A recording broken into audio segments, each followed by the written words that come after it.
A la entrada.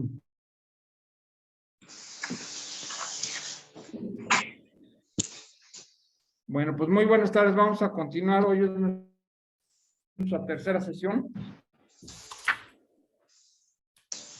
de nuestra materia relativa a los medios alternos de solución de controversias en cuanto al desarrollo histórico de los conceptos y su evolución.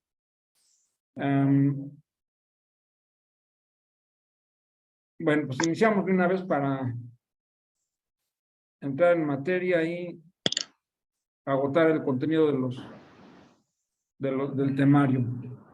A ver. ¿Están presentes José Alfredo? Sí, presente. Gracias. Once. Presente. Bien. Olivia.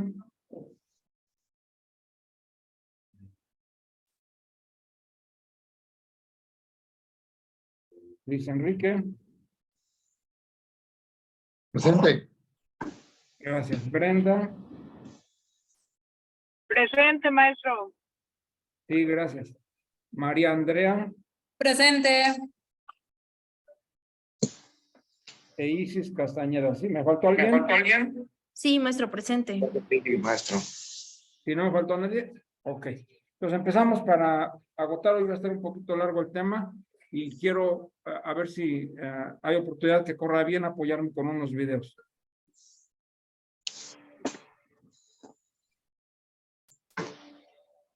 Bueno, en cuanto al concepto de los medios alternativos de solución de controversias.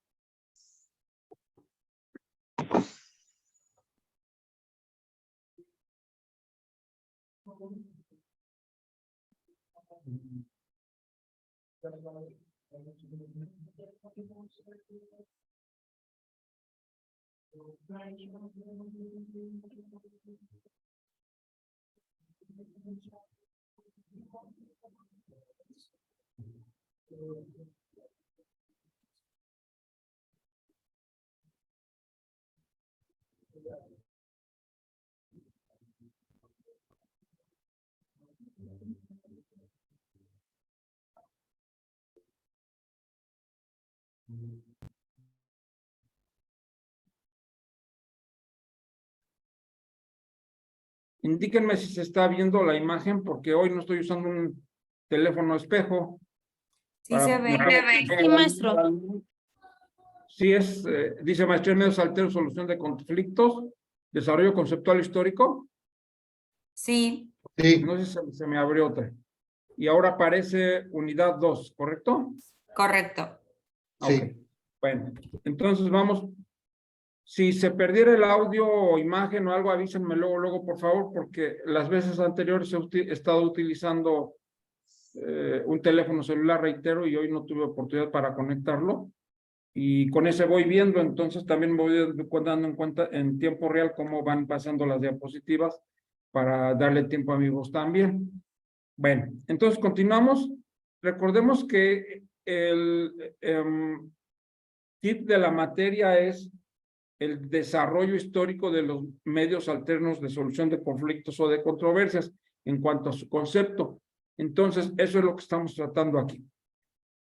Bueno, hablando del derecho penal, el poder punitivo es la última razón del Estado, es su última ratio para enfrentar la conducta antisocial. Así entonces el Estado utiliza al derecho penal como el último elemento, el último recurso para enfrentar la conducta antisocial. Me decía un procurador cuando trabajé hace años en instituciones de procuración de justicia, cuando ya no sirve la procuraduría, en ese entonces lo que era la policía judicial, cuando con esta ya no podemos hacer nada, lo único que nos queda es el ejército. Entonces, por eso es dentro del campo del derecho la última ratio, el poder punitivo que se encarna en el propio derecho penal. Dentro de sus fines se encuentra la justicia, sea en su aspecto social o en su aspecto individual. Ahora bien, un elemento básico de la necesidad de la intervención penal es el conflicto expresado en la violación a la norma expresada en la conducta antisocial. Entonces aquí ya estamos hablando de conflicto y la necesidad de la intervención del derecho penal es que ese conflicto expresado en la violación a la norma se expresa a través de la conducta antisocial revelada por el activo del hecho delictivo. Así entonces, el derecho penal tiene como fundamento el conflicto. César Manzanos Bilbao nos dice, en los procesos de conflicto,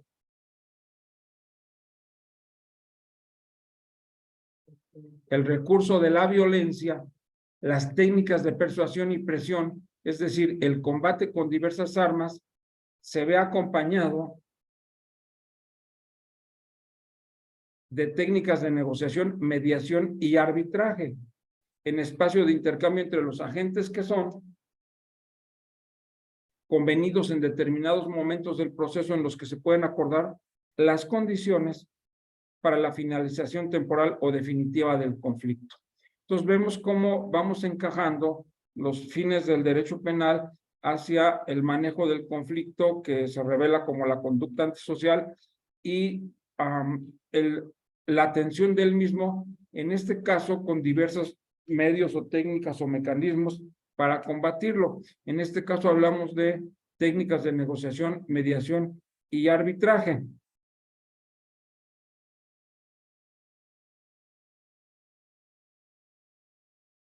Así entonces, es aquí donde cierto tipo de derecho entendido como la codificación de una regulación normativa aceptada por las partes para llegar a acuerdos y establecer sistemas de control para el cumplimiento de los mismos, tiene una función específica como uno de los medios alternativos para la resolución de los conflictos, siempre y cuando las partes se vean obligadas a aceptar esas normas legales establecidas.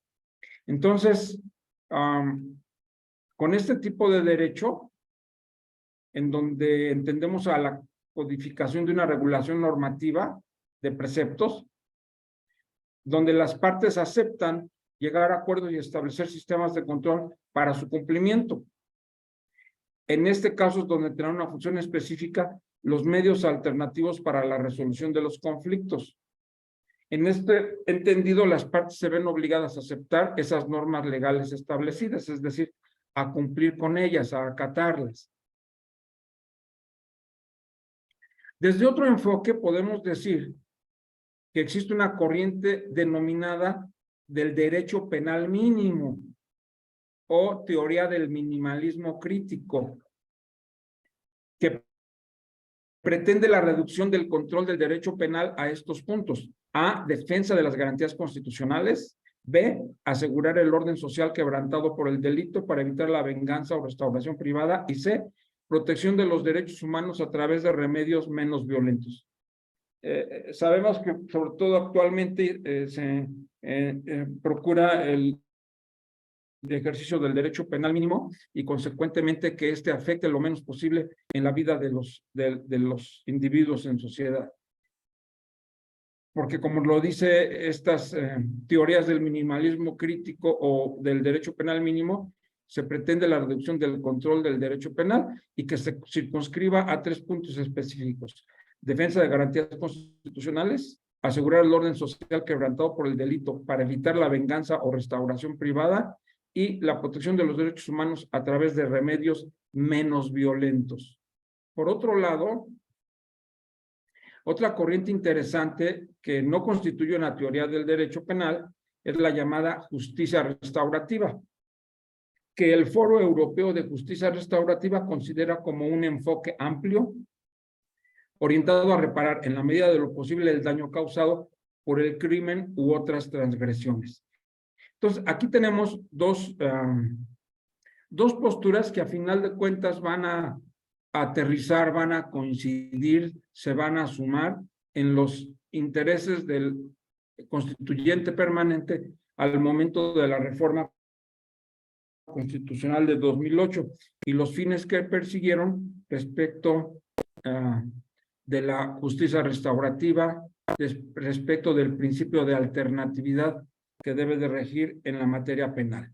Entonces, tenemos presentes dos puntos importantes. El derecho penal mínimo o teoría del minimalismo crítico, que trata de, que procura reducir la influencia del derecho penal en la vida de los seres humanos, y la de la justicia restaurativa dentro de un enfoque amplio para tener como premisas el reparar el daño en la medida posible, producto o consecuencia del crimen u otras transgresiones.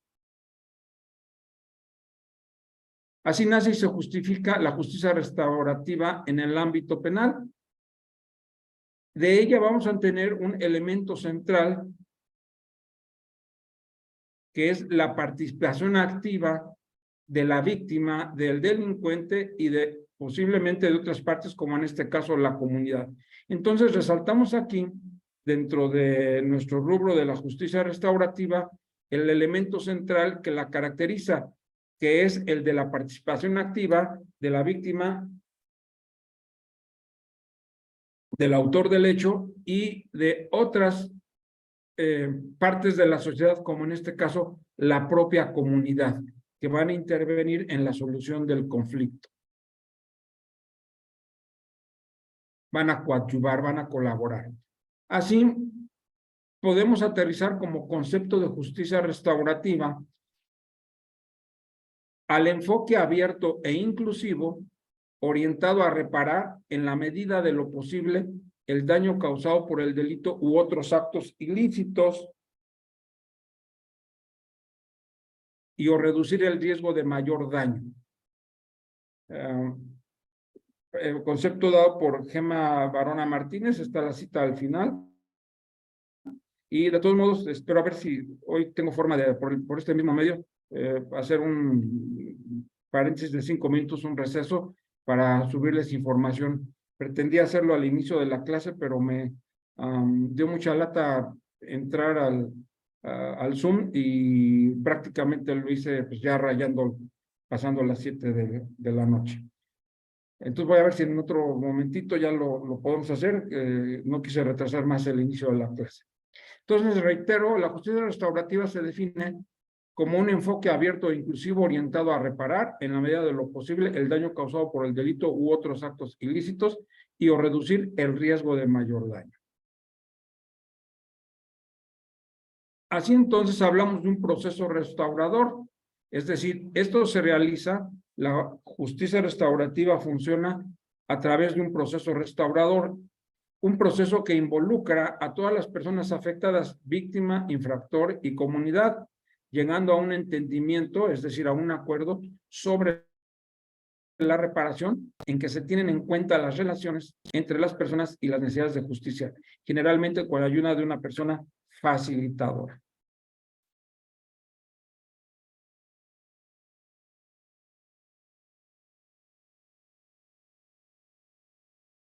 Ahora, esto nos sirve de ápice o de base para avanzar hacia el concepto de medios alternos de solución de controversias. Y así vamos a encontrar los ADR por sus siglas en inglés y la justicia restaurativa.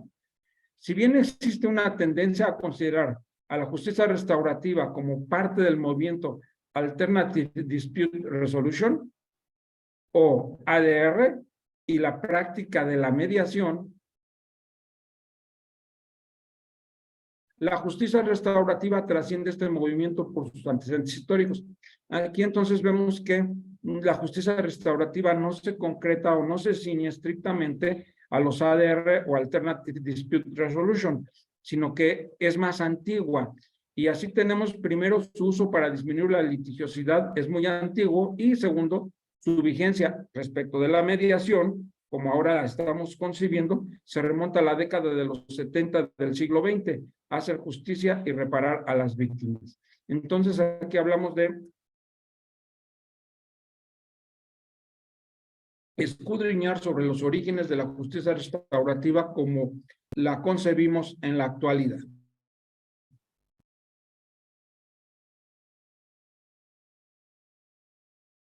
Así llegamos a la reforma de 2008, de la que ya he hecho bastante mención en las dos sesiones anteriores, por lo que hoy no me detendré en puntos específicos de ellas, sino en aspectos muy generales enfocados hacia el objetivo de hoy, que es el concepto y denominaciones de la justicia restaurativa y sus antecedentes en nuestro país. En este contexto, la reforma constitucional de 2008, que incorpora los medios alternativos de solución de controversias en la materia penal en México, obedece a la lógica de mínima intervención y de justicia restaurativa, es decir, las dos corrientes de las que acabamos de hacer mención en cuanto al derecho penal mínimo y en cuanto a la justicia restaurativa proclamada desde la Unión Europea. Entonces, la reforma de 2008 se sentó para efecto de los medios alternativos de la solución de controversias en estos dos elementos, la mínima intervención y la justicia restaurativa. ¿Cómo nos podríamos dar cuenta de ello? Esta es la exposición de motivos de la reforma al artículo 17 de nuestra Carta Magna en el momento al que nos estamos refiriendo. ¿Qué dijo al respecto nuestro legislador? En el texto que se propone del artículo 17 se establecen los mecanismos alternativos de solución de controversias, que son una garantía de la población para el acceso a una justicia pronta y expedita. Estos mecanismos alternos a los procesos jurisdiccionales para la solución de controversias, entre otros la mediación, conciliación y arbitraje, permitirán, en primer lugar, cambiar al paradigma de la justicia restaurativa, propiciarán una participación más activa de la población para encontrar otras formas de relacionarse entre sí, donde se privilegia la responsabilidad personal, el respeto al otro y la utilización de la negociación y la comunicación para el desarrollo colectivo. También servirán para despresurizar las altas cargas de trabajo de los órganos jurisdiccionales y para que las víctimas obtengan de forma más rápida la reparación del daño, que es una asignatura pendiente de nuestro sistema de derecho. Entonces, este es el argumento que en su momento expuso nuestro constituyente permanente, en este caso en la Cámara de Diputados, el 12 de diciembre de 2007, al cuestionar las reformas, en este caso al artículo 17 de nuestra Carta Magna. Y entonces aquí contemplaban ya la adopción de los medios alternos para resolver controversias basados en la mediación, la conciliación y el arbitraje. Y como una forma de cambiar el paradigma de la justicia restaurativa, generar una participación de la población en favor de estos medios de solución de controversias, donde se privilegia la responsabilidad personal, el respeto al otro y la utilización de la negociación y la comunicación para el desarrollo colectivo. También servirán para despresurizar las altas cargas de trabajo de los órganos jurisdiccionales y para que las víctimas obtengan de forma más rápida la reparación del daño. Entonces, de aquí inferimos la presencia del derecho penal mínimo y la justicia restaurativa como bases en las que se fincó el constituyente permanente para reformar nuestra Constitución dentro de lo que englobó el sistema procesal penal acusatorio.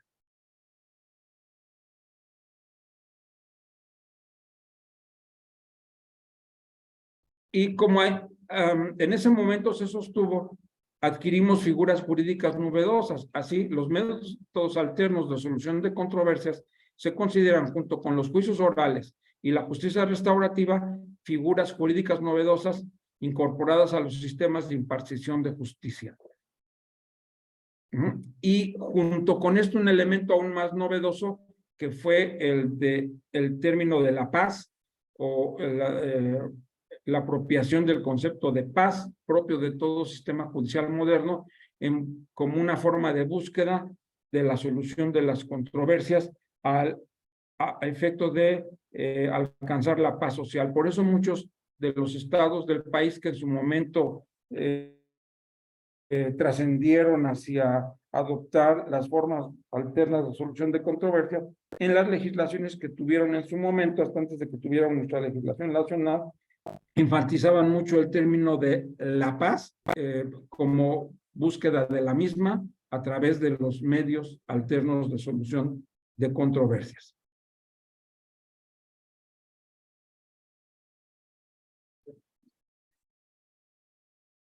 Ignacio Terrado, en la divulgación histórica del derecho, reitero, Ignacio Terrado Saborit, nos dice que en la divulgación histórica del derecho es común el esquema evolucionista, según el cual primero habría existido la venganza sin estar sometida a ningún procedimiento judicial. Hablamos de la venganza privada, expuesta a todas las pasiones y caprichos del individualismo humano. Él divide en 3 etapas prácticamente lo que él denomina divulgación histórica del derecho, iniciando la primera con el de la venganza. En este caso, la venganza privada, al no estar sometida a ningún procedimiento judicial, expuesta a todas las pasiones y caprichos del individualismo humano, como lo sabemos de nuestro devenir histórico y los abusos que acontecían a su alrededor. Luego dice, con el advenimiento de algunas autoridades habría surgido el talión para controlar y reducir los excesos de la venganza. Entonces, la ley del talión surgió como un mecanismo para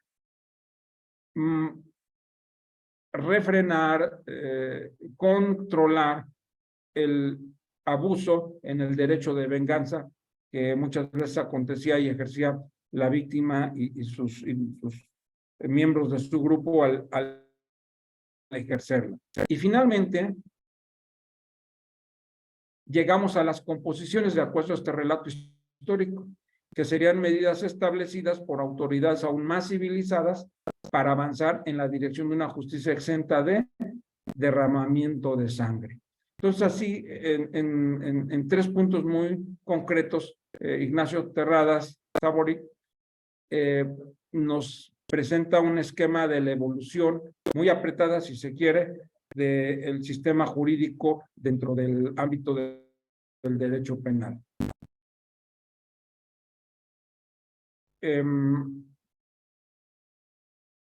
Para mayor comprensión, la cita de la que me valí la amplifiqué, que es la que aparecía al final de la diapositiva anterior, con el ánimo de leérselas y nos dé un mejor soporte contextual respecto de lo que en esa apretada síntesis les presento. Terradas Saborit Ignazi, en su obra Justicia Vindicatoria, España, nos dice, sin embargo, el autor rechaza este esquema evolucionista.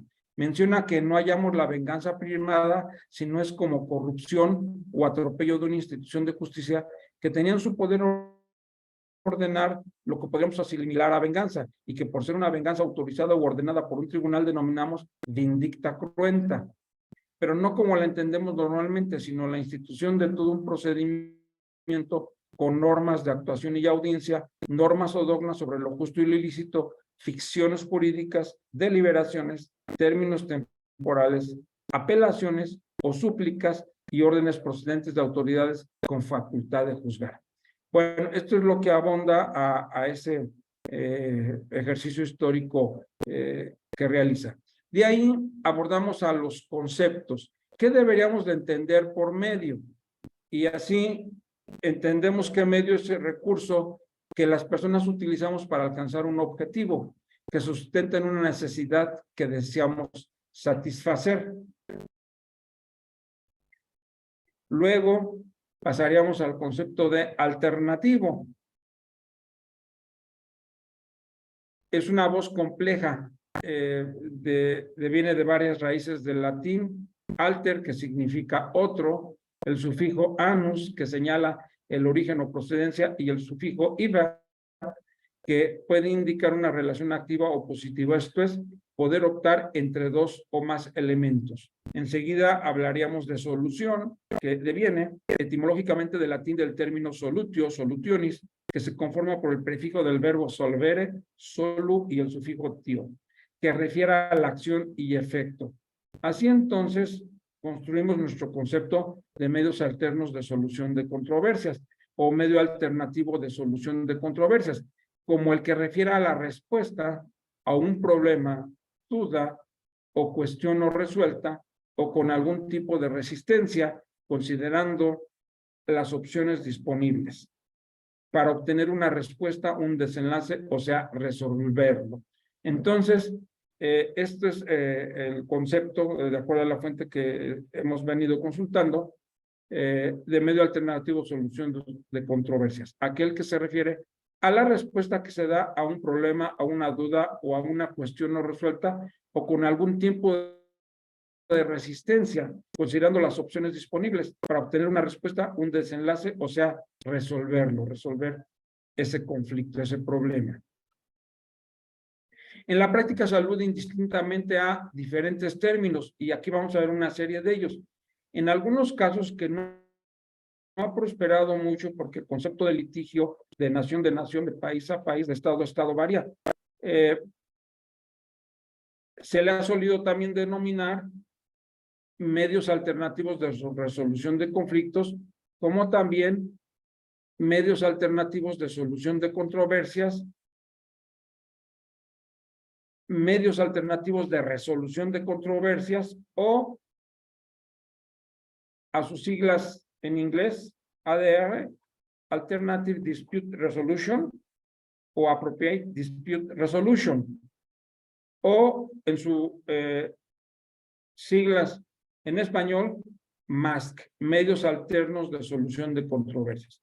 Entonces, la evolución de este concepto que nos lleva a un mismo fin u objetivo, ha jugado con algunas palabras, en algunos aspectos, en vez del término medios, el término mecanismos, que incluso lo utiliza mucho nuestra legislación, el de mecanismos. En la mayoría de los casos ha prosperado el término alternativos y también ha jugado un poquito con la expresión solución o resolución. Finalmente, de controversias o de litigios o de disputas, como en la práctica los podemos encontrar y podríamos hablar de que todos ellos funcionan como una especie de sinónimo. En el campo de lo normativo, el derecho procesal reconoce formas de solución, ya las había referido la clase anterior, entonces, o la exposición anterior, no voy a entrar en detalle en ellos. Tenemos formas de solución, la autotutela o autodefensa, la autocomposición y la heterocomposición. De ellas, ¿dónde van a encajar los medios alternos? En la autocomposición y la heterocomposición específicamente. Encontramos los medios o métodos alternos de solución de controversias, donde deriven de la autocomposición y la heterocomposición. Recordemos que lo que las distingue específicamente es que mientras en una resuelven su conflicto las partes entre sí mismas, en la heterocomposición participa un tercero. Estos medios alternativos, ¿dónde encajan? Designan de modo general a los procedimientos extrajudiciales aplicados por un tercero de forma imparcial.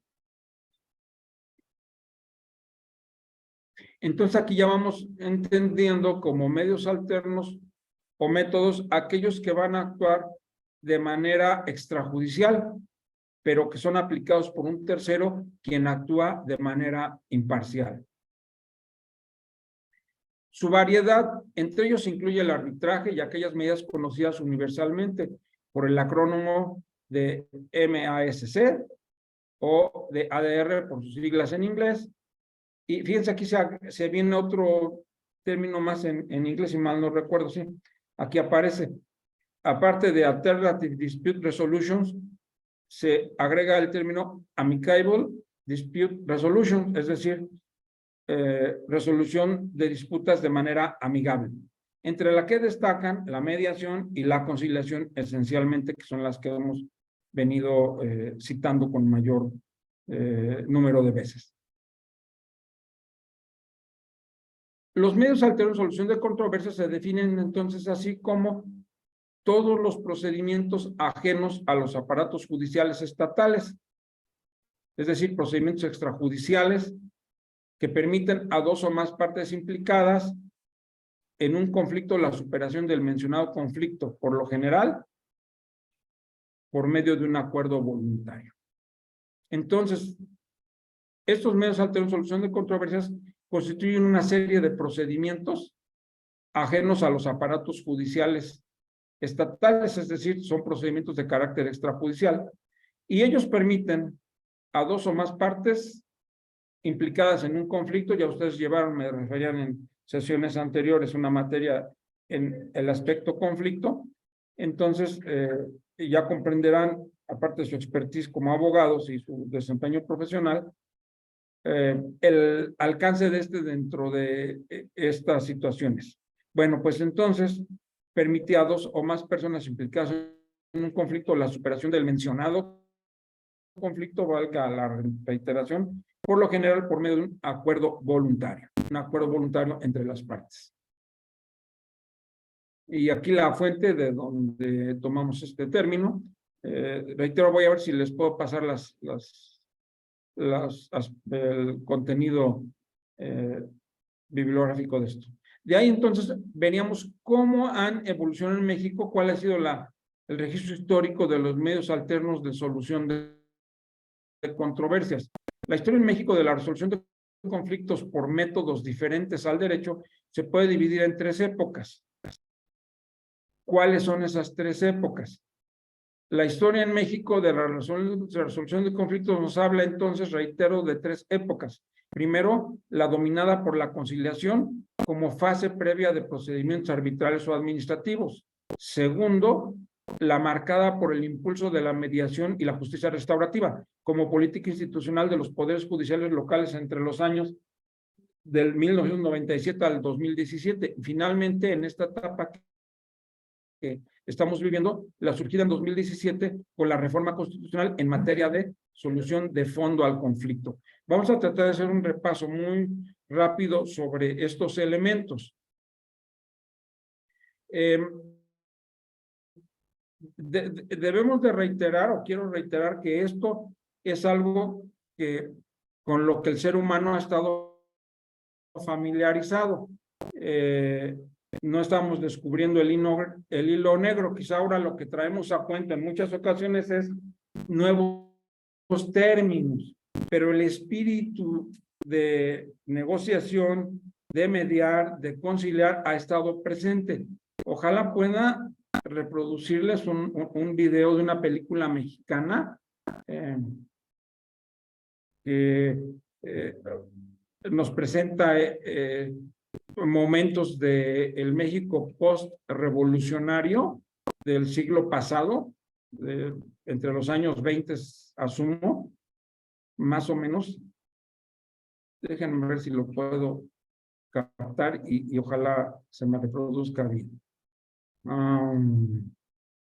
Es una película mexicana de la época de gloria del cine nacional, como se le llega a citar. Ojalá corra bien.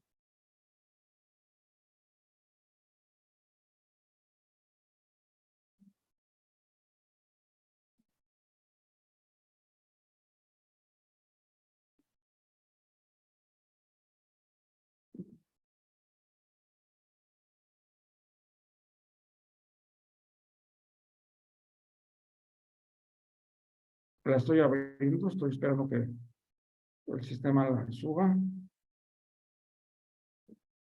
para después compartírselas.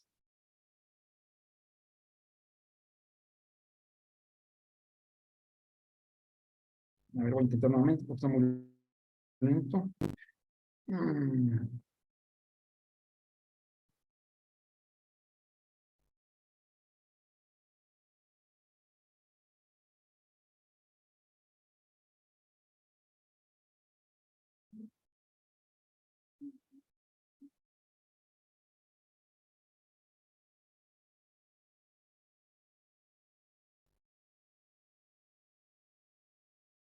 Ya abrió. Espero, me dicen por favor si se alcanza a escuchar bien, aparte de verse.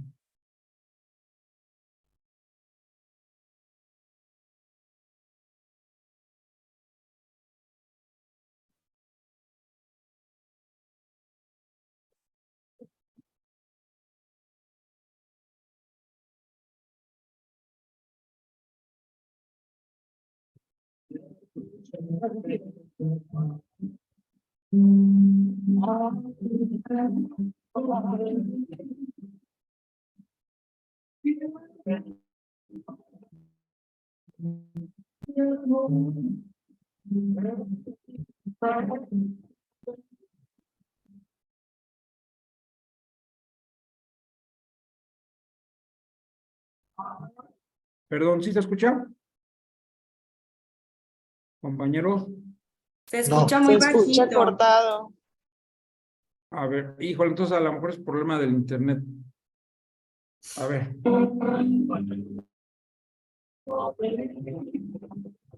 ¿Quién se lo están? Por patriotas y por andar quemando la pólvora en Interritos. Hace 4 meses que me deben 50 pesos. Desde las fiestas de septiembre. Todavía es hora que no pueden acabar de pagar. Con el favor de Dios, al otro domingo que entra le pagamos los 10 pesos que faltan, no tenemos. 40. Aunque nos tardemos un poquito, los de Canicho, hacemos buena paga, no tenemos. Son generosos, hemos pagado 40 y 13 pesos. Como mañana cierro por balance, todos los deudores tienen que ayudar a los egresos. Así lo ordena una norma que acaba de salir. pues, si lo ordena la nueva ley que acaba de salir, pues ¿qué le vamos a hacer, don generoso? Y la ley es la ley. Muchas gracias. Y ya nos vamos a vender nuestro pescado.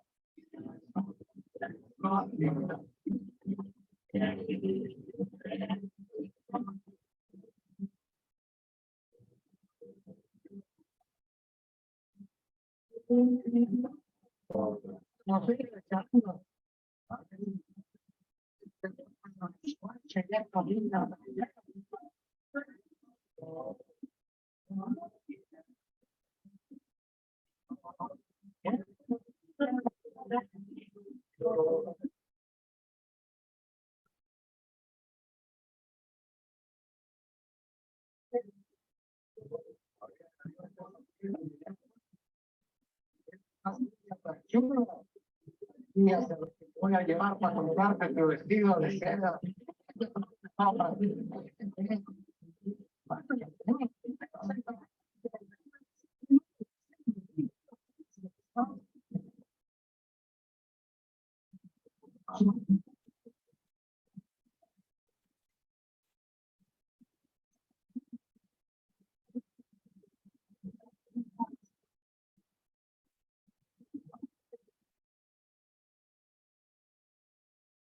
¿Qué demonios pasa aquí? ¿Qué no está viendo? Ese indio desgraciado me quiso asesinar. Bueno, para que me eche con un barro. Salen todos para la comisaría. Todos. Lléveselo a él. Yo soy aquí la parte civil y además soy militar. Aquí todos somos civiles. Parte. Sale. Dale, Chacón. Dale. Dale para la comisaría. Dale. Hombre. Resumidas cuentas, ¿quiénes son los responsables del tumulto? Esos indios desgraciados. Entré a comprar unas velas y se me echaron encima. Con perdón de mi sargento, pues yo creo que el güey que tuvo la culpa porque le faltó respeto a los indios, señor comisario. El señor le pegó a mi papá con la pistola. Sí, señor. Le pegó con la pistola al Tatamacán y le faltó al respeto y agradió a Maclot. Le da a Maclot. Tú no tienes nada que hacer en este asunto. Yo fui el que salió en defensa de mi hija. No quiero que otro hombre se meta en cosas de mi familia. Échate para atrás. Amigo, ellos mismos se aguantan. Malditos indios. Usted cállese y no diga imbecilidades. Aquí todos somos indios, empezando por mí. No se le olvide que represento la ley y que soy el señor comisario. Y bájese de la mesa. Por última vez, ¿quiénes son los responsables del tumulto? ¿Quiénes han de ser poseídos? ¿O qué vale más la palabra de una junta de indios muertos de hambre que la mía, que soy hombre decente? Soy sargento, mire, y de ojos claros que lo ve. Él es el que tiene la culpa, señor. Superior de títulos los indios, señor. Nosotros no tenemos la culpa, señor, ¿verdad? No, ya está bien, basta. Vamos a hacer una cosa. Mire, señor sargento, usted que es persona de razón, decente y de ojos claros, dispense a estos pobres indios y en algo lo cumplieron. Y ustedes, señores, denle la mano al señor que es sargento en señal de que reconocen todo. Sí, señor, como la autoridad quiere. Dispénseme, señor, por la parte de culpa que me toque. Yo no le doy la mano a ningún indio mendigo. ¿Cuánto hay que dar de multa? No, señor sargento. No se trata de dinero. Se trata del respeto que nos merecemos todos los mexicanos. Usted viste el uniforme del Ejército Nacional y estamos obligados a respetarlo, pero usted honrarlo. Este otro indio también lo vistió y tuvo una jerarquía militar un poquito superior de la de usted. Fue el generalísimo de los ejércitos insurgentes. Aunque él modestamente prefirió llamarse siervo de la nación, tal vez porque era indio y no tenía los ojos claros de usted.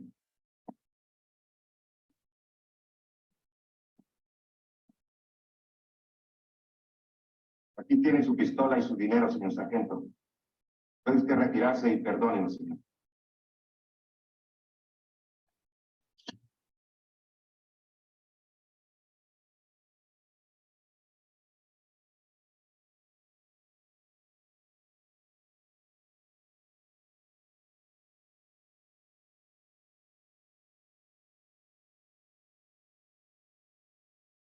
Vamos.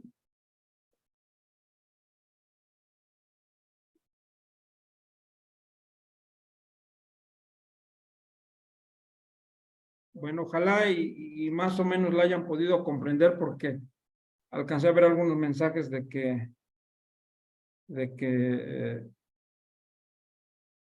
no se escuchaba bien, pero espero a que tengan oportunidad, si no en alguna ocasión, de verla. Es la película Maclovia.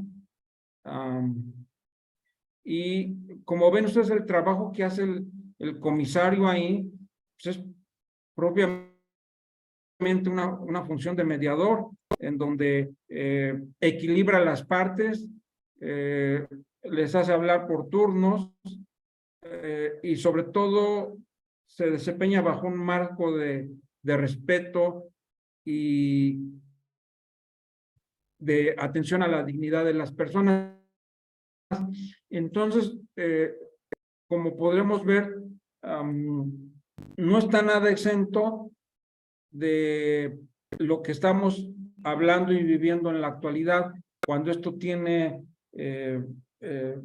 grabado más de 60, 70 años que lleva la película, independientemente de la época que nos quiere traer a cuento, a conocimiento, y reitero, nos da una imagen, una idea de que las formas de mediar, en especial, que es un ejercicio que vemos en este caso aquí, principalmente, están presentes, están en la mente de la gente y en este caso hasta de las autoridades de provincia, desde la perspectiva de resolver un conflicto y evitar que mediante el abuso de este militar al que se representa en este filme, pudiera llegar a mayores consecuencias.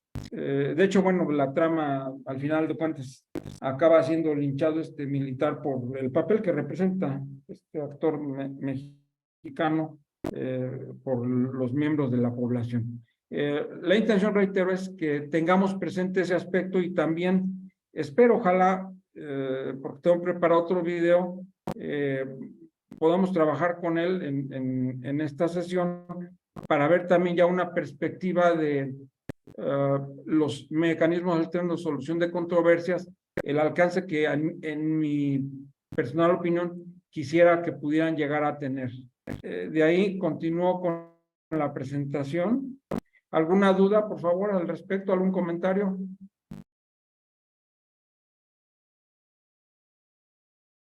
No, maestro. Bueno, continuamos. Espero más o menos lo hayan, y si no, ojalá tengan la oportunidad de ver la película. Después creo que esa en YouTube se puede encontrar, se llama Maclovia. Maclovia, me dijo, ¿verdad? Ajá. Gracias. Creo que la dirigió Ay, Emilio Indio Fernández. Sí, una parte del video al principio no se escuchaba, después sí un poco, pero al final sí, cuando hizo la charla, el diálogo con las partes y entregó la pistola al militar o a la persona que traía vestida de militar, sí sí notaba, sí se escuchaba. Sí, se me va el nombre de este actor que... Sí, se escuchaba esa parte un poco Bueno, más ojalá, porque para el... El sargento. Es Carlos López Ya. Moctezuma, ¿no? Bueno, veamos cómo estaba presente, ¿no? Espero por lo menos sí nos deja la impresión de que estaba presente esta forma, incluso en nuestro país, ¿no? No estoy trayendo una película extranjera o algo, sino en nuestra tradición mexicana, ¿no? De que no todo debería de resolverse llegando al extremo de un proceso, sino hay otras formas y aplicadas por las mismas autoridades, pero de carácter extrajudicial. De ahí tenemos entonces, ya se ve en la pantalla la presentación, la historia en México de la resolución de conflictos. Sí, maestro. Sí se ve. Les acabo de subir como 6 documentos. No los conté como 6 documentos en el chat, bájenlos por favor. Es los principales documentos que estoy utilizando para la clase que les he dado para esa materia, que espero si les sean de utilidad. Uno es un libro que incluye completo todos los capítulos de los que me he basado para esta clase y los demás son algunos capítulos de ese libro por separado. Confírmenme por favor también si están bajando bien. Bueno, algunas de las bondades de los mecanismos alternativos de solución de controversias se matizan por no tener los presupuestos de procedencia tan severos como los procesos jurisdiccionales. Por tanto, es más fácil que por medio de ellos, los mecanismos alternativos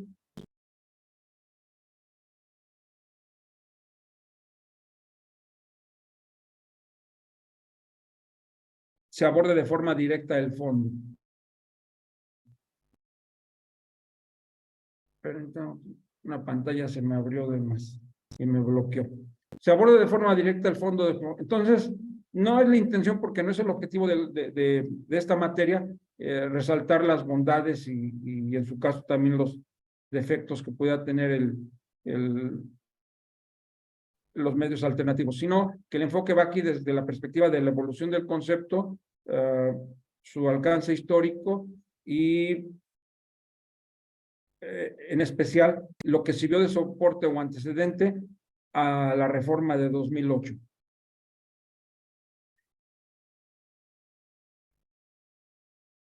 Ese sería motivo, bueno, para otro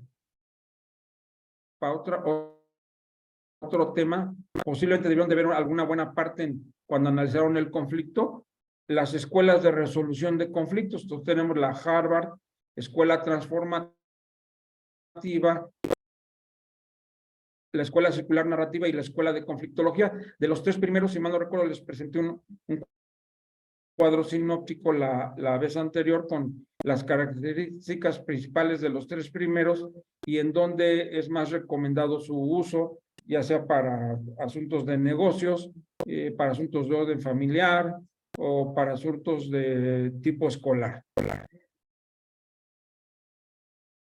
Y como métodos alternativos de solución de conflictos tenemos la negociación, la mediación, la conciliación y la justicia restaurativa y soluciones amistosas, que si me da tiempo lo tocamos el día de hoy, que es con lo que cerraba la sesión anterior, pero hoy quiero agotar la parte de la historia para no dejarla a medio camino. Entonces, la negociación, la mediación y la conciliación se han utilizado en México en diversas leyes y materias, con el objetivo de permitir a las partes alcanzar un acuerdo. Estos métodos se engloban en un modelo de justicia negociada, la cual descansa sobre el consenso más que sobre la certeza jurídica. Vamos a ver entonces cómo en nuestro país ha habido algunas legislaciones que han contemplado formas alternas de solución de conflictos, algunas basándose en la negociación, la más de ellas, otras de manera aún incipiente, pero muy presente a final de cuentas, como la mediación y la conciliación. En ese contexto, entonces, tenemos que la historia en México, los medios o mecanismos o formas de solución o resolución de conflictos o de disputas, las vamos a analizar desde dos frentes. Uno, medios alternativos de solución de controversias en sede judicial, y otro, aquellos que se utilizan pero fuera de una sede judicial, auspiciado desde luego por el sector público, por otra autoridad, pero ajeno al aparato jurisdiccional. Así tenemos entonces, en primer lugar, los medios alternos de solución de controversias más típicos que hemos hallado en sede judicial. La justicia negociada en sede judicial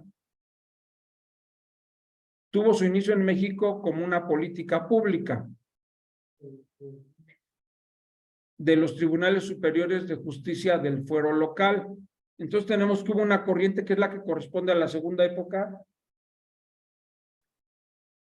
de las tres que les referí hace rato, y que detona hacia 1997 y culmina o acaba en 2017, en que se abre la tercera época.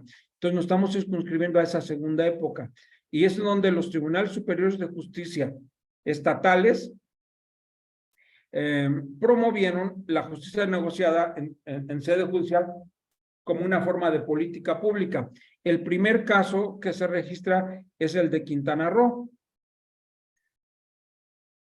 Al implementar la conciliación, la mediación y el arbitraje, promulgando su ley de justicia alternativa de Quintana Roo de 1997.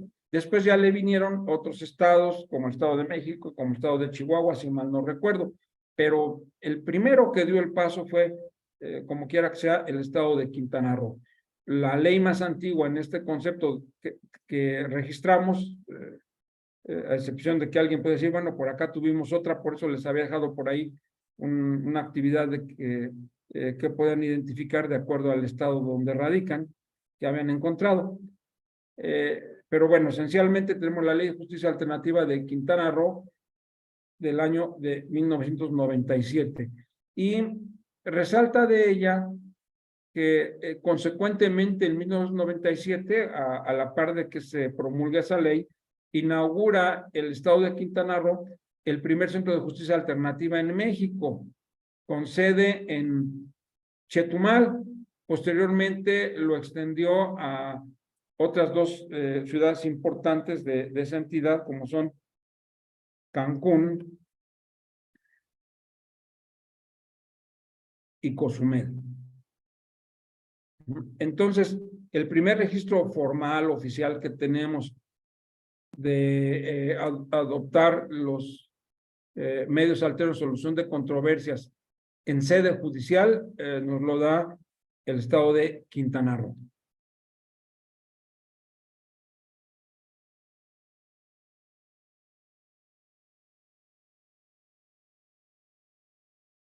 También, y esto me llama mucho la atención, y espero les llame a ustedes hacia la reflexión. Es muy crudo, pero creo que es algo de lo que está detrás de nuestra reforma constitucional. Le doy lectura y espero abramos un espacio a la reflexión en ese sentido. Y cito el texto de la diapositiva. También en septiembre del 2001, el LALIC, ¿qué quiere decir LALIC? Consejo para las Iniciativas Jurídicas de Latinoamérica, de la American Bar Association, la sección de resolución de controversias de la propia ABA o American Bar Association, y el Freedom House iniciaron un proyecto para incrementar el uso de la mediación en México. Entonces, tenemos que, a la par del esfuerzo que hicieron los tribunales de justicia de nuestro país a nivel local, recordemos que la federación no estuvo muy presente, interesada en la reforma constitucional. Realmente los que la impulsaron la adopción del sistema acusatorio fueron los estados de nuestro país. Y por otro lado, tuvimos injerencia de organismos internacionales. En este caso, como vemos, este organismo internacional, en especial la American Bar Association, diseñó un proyecto para incrementar el uso de la mediación en México. No sé si recuerden el plan Mérida hacia 2008, a través del cual se estuvo financiando mucho de la reforma constitucional en nuestro país mediante recursos otorgados por los Estados Unidos de América a través de sus organismos correspondientes, y que facilitó mucho para la capacitación en el país y la divulgación del sistema acusatorio. Atrás de ello hay algo muy interesante.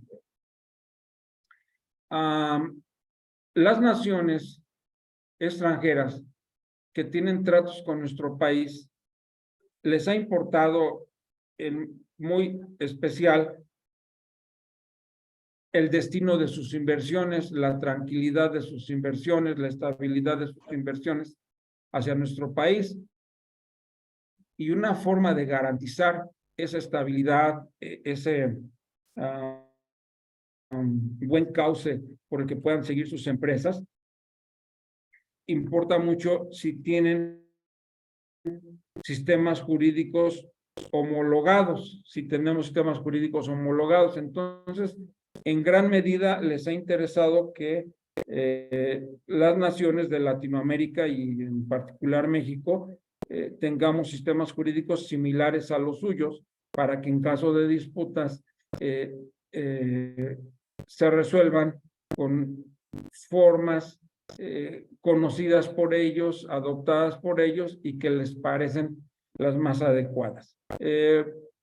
Yo estoy muy consciente y espero también sea la opinión general de que en México urgía una reforma al sistema procesal penal. Desafortunadamente, como vemos, no vino muy estrictamente del interior nuestro, de nosotros los mexicanos, sino que derivó de influencia de otras naciones, reitero, con el ánimo de obtener estabilidad, tranquilidad, seguridad, certeza para efecto de sus inversiones. Por lo que nos beneficia, pues qué bueno. Por cuanto a que, ¿por qué siempre estar supeditados a que alguien venga de fuera a corregir nuestras cosas? Qué mal, ya sea por bien o por mal, pero creo que nosotros debemos hacer nuestros propios proceso evolutivo de manera positiva, pero a iniciativa nuestra y no de otros. Y vean ustedes cómo cierra este texto. Este proyecto tiene su origen en una estrategia del Banco Mundial, para dar apoyo técnico y económico a países receptores de créditos como lo es México, a fin de generar reformas a sus gobiernos que den certidumbre a las inversiones y estabilidad a los mercados, lo que implica que la reforma económica impulsa una actualización judicial. Ahí está al final la cita donde se toma esta expresión, por si a alguien le interesara ahondar. Sinceramente, al estar preparando la clase de ustedes, caí con esta conclusión, a la cual yo de manera personal y a través de otras fuentes había llegado a establecerla. En este caso, bueno, pues me lo deja muy claro lo que yo he venido sosteniendo en muchas ocasiones. Mucho de la reforma al sistema procesal penal de nuestro país fue un adelanto de lo que desean las naciones extranjeras que tienen tratos comerciales con México para obtener certeza y seguridad jurídica en sus inversiones. Entonces, mucho de la reforma, por más que se diga respetar la dignidad de los seres humanos, establecer sistemas garantistas, en fin. Desafortunadamente mucho de ello fue el interés comercial, el interés económico. A estas alturas hay que aprovecharlo en la medida en la que sea bueno, en la medida que nos beneficie, en la medida que nos sea útil y explotarlo lo más que se pueda, porque reitero, era necesario este cambio, era necesario esta evolución.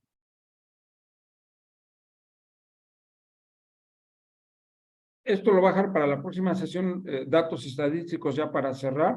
Los voy a tratar con ustedes más en detalle la sesión siguiente, por eso incluso no aparece con el estilo que utilizo para las diapositivas, porque reitero, lo quiero trabajar con ustedes y en el cierre ya de la sesión de la próxima semana, Dios mediante, para hablar de resultados. Que a la fecha, bueno, pues no se han alcanzado los fines, las metas con las que se programaron, hay que seguir trabajando.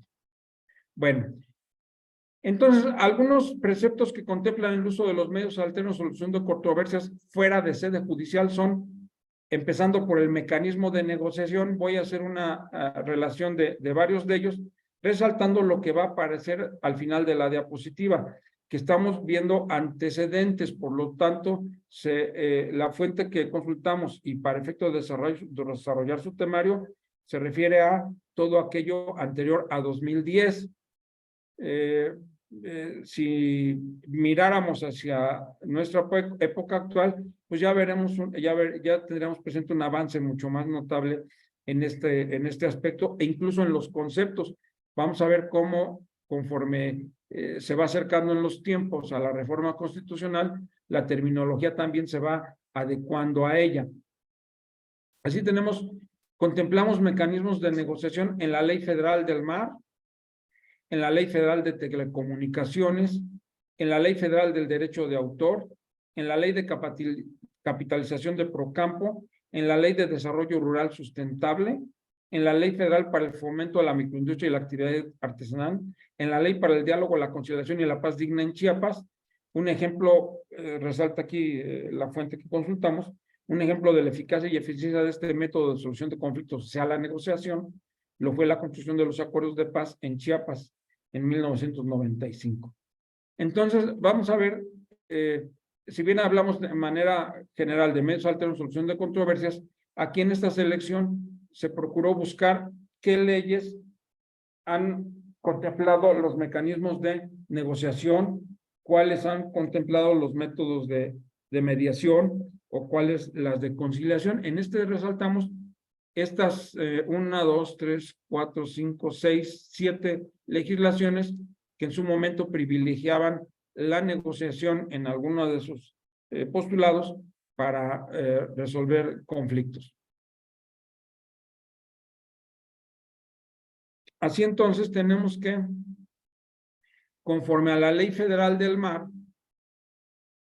en su artículo 9 dispone, artículo 9, no se extenderán las zonas marinas mexicanas más allá de una línea media, cuyos puntos sean equidistantes de los puntos más próximos de las líneas de base a partir de las cuales se mida la anchura del mar territorial de un estado vecino, salvo acuerdo en contrario con ese estado.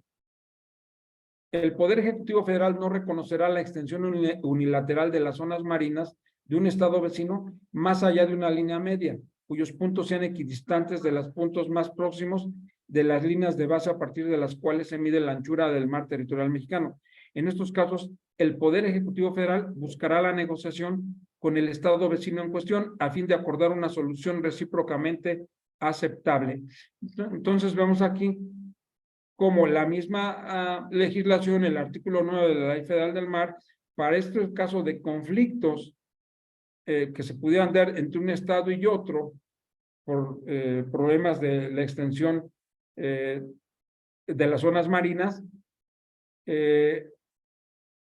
establecer el mecanismo de negociación para resolver con un estado vecino un conflicto de este tipo.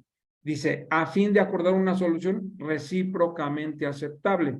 Entonces ya vemos aquí el mecanismo de negociación como una forma de resolver un conflicto.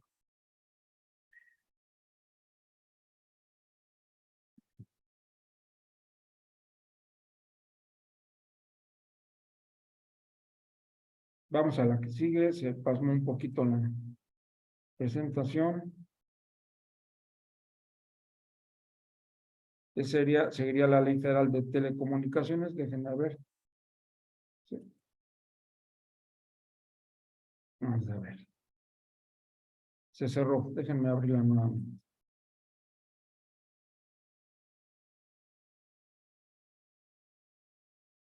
Entonces vamos a ver cómo, por ahí, Luis Enrique, ¿a qué se refiere? No se ve ningún documento. A los que comentó que nos había mandado un libro y unos documentos, ¿da? Miren, ven que les había pedido un correo o algo para mandarles bibliografía. Desafortunadamente no me lo facilitaron y bueno, yo con todo gusto les he querido proporcionar bibliografía. Entonces acabo de subir aquí 1, 2, 3, 4, 6 documentos, 5 en PDF y uno en formato de Word. La intención es para ver si los pueden descargar. El sistema cuando la subí me decía que podía subir hasta 10 documentos. No son muy pesados. La cuestión es ver si los pueden bajar. Si no, voy a reiterar al final mi correo electrónico o el celular que les había puesto a sus órdenes para que no, porque en el chat donde me dan para conectarme con ustedes nada más a mi celular, no, creo que no están conectados ustedes ahí. Entonces, bueno, esa era la intención. En su caso, si no, les rogaría que me contaran si les interesara el material, que está con todo gusto a sus órdenes. Estoy abriendo maestro. nuevamente la presentación. A ver, háganle la lucha, a ver si puede bajar y ya. Y si no, le ponemos o algunos de ahorita, ustedes que le podemos si poner aquí en el chat me el hacen teléfono favor, de las ojalá la puedan bajar. coordinadoras de Magíster para que ellas nos los envíen al chat. Disculpa, Como maestro, sea, ya ¿será que quedó maestro, ¿será las que me puedes bajas. enviar los documentos a mi chat para yo reenviarlo al grupo de WhatsApp, por favor? Ok, te los mando en el WhatsApp. Sí, por Ahorita favor, y yo se los reenvío al grupo. voy a poner otro video a ver si en ese ratito. Y si no, acabando la clase, inmediatamente los estoy enviando. Bueno, continúo con la presentación.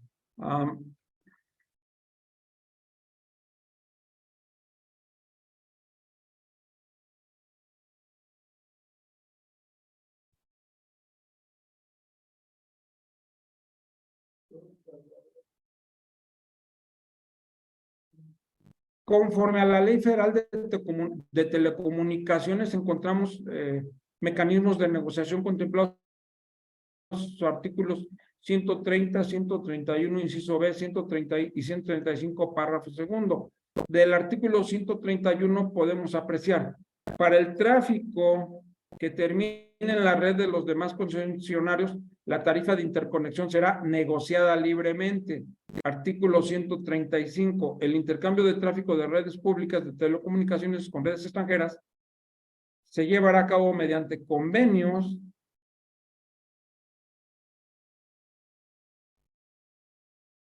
que negocien las partes interesadas, ¿sí? Entonces, vemos cómo esta legislación contempló específicamente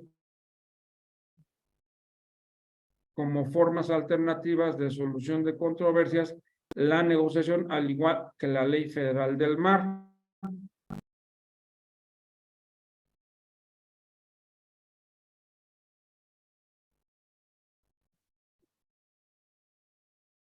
En la Ley Federal del Derecho de Autor, en su artículo 202, nos dice que las sociedades de gestión colectiva tendrán las siguientes finalidades: negociar en los términos del mandato respectivo las licencias de uso de los repertorios que administren con los usuarios y celebrar los contratos respectivos. Entonces aquí tenemos nuevamente presente el mecanismo de negociación. En este caso, negociar las licencias de uso de los repertorios que administren con los usuarios y derivado de ello, la celebración de los contratos correspondientes. De la ley de capitalización de Procampo, nos dice: el sistema perseguirá los siguientes propósitos. Artículo 3º, fracción segunda: proporcionar a los productores, es que aquí me aparece una parte de la pantalla que me...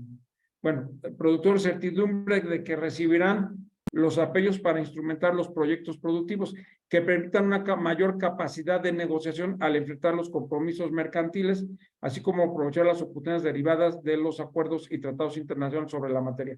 Vean ustedes aquí que vamos a ver 3 legislaciones con redacción muy similar en este aspecto, hablando de mayor capacidad de negociación, en este caso respecto de los planes o programas de Procampo de ese momento.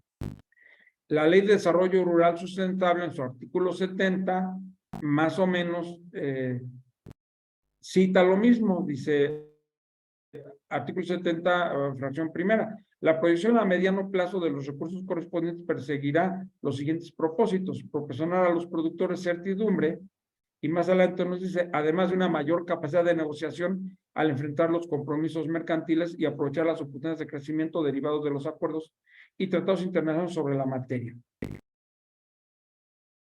La Ley de Desarrollo Rural Sustentable nos dice, en su artículo 143, fracción sexta: el gobierno federal, mediante mecanismos de coordinación con los gobiernos de las entidades federativas y de los municipios, etcétera, etcétera, etcétera, dice lo anterior dando prioridad a los sectores de población más débiles económica y socialmente y a sus organizaciones a través de fomento a la elevación de la capacidad de interlocución, gestión y negociación de las organizaciones del sector rural. Entonces, en este supuesto es fortalecer la capacidad de negociación. La Ley Federal para el Fomento de la Microindustria y la Actividad Artesanal, su artículo 43, fracción cuarta, nuevamente, y como que fue una corriente del periodo de gobierno de ese momento, porque vemos muy similar la redacción a las leyes anteriores, en este caso la del fomento de la microindustria y la actividad artesanal, en la fracción cuarta del artículo 43, donde nos dice, y mejorar su capacidad de negociación en los mercados financieros.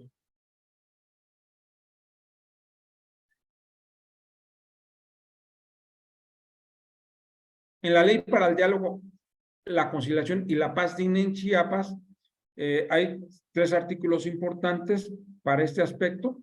El artículo 5, que disponía: el gobierno federal pactará con el EZLN los calendarios, agenda y en general las bases para el diálogo y la negociación del acuerdo de concordia y pacificación previsto en este ordenamiento, con la participación que en su caso corresponda a la Comisión de Concordia y Pacificación. Señalada en el artículo 8, dicha comisión propondrá por consenso los espacios específicos para la realización de las negociaciones que deberán ser convenidos por las partes.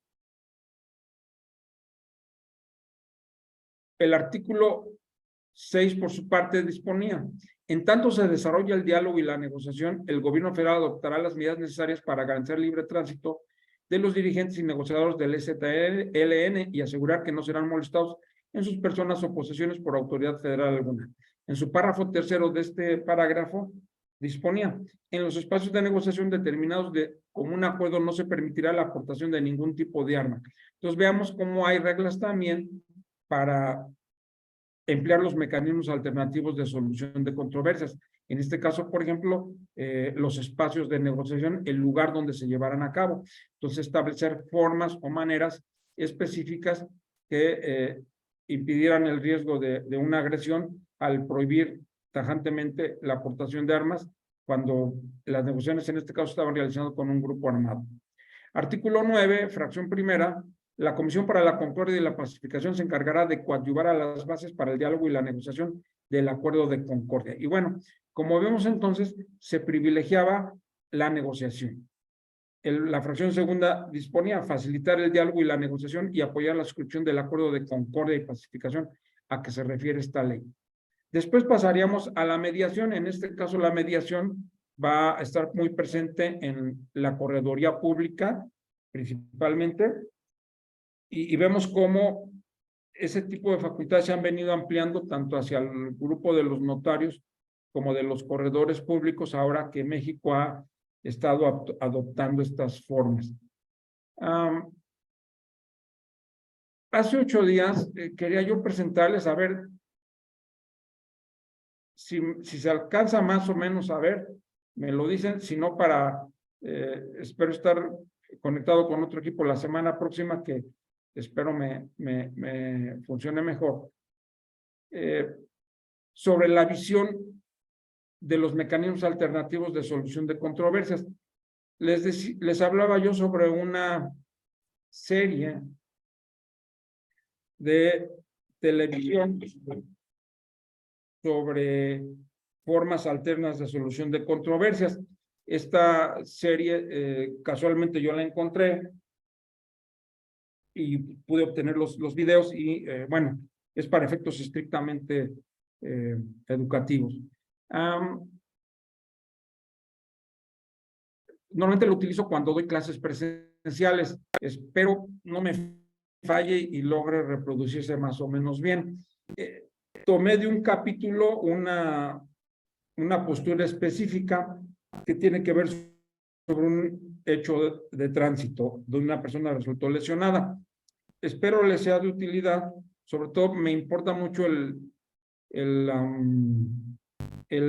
ángulo con el cual se ve aquí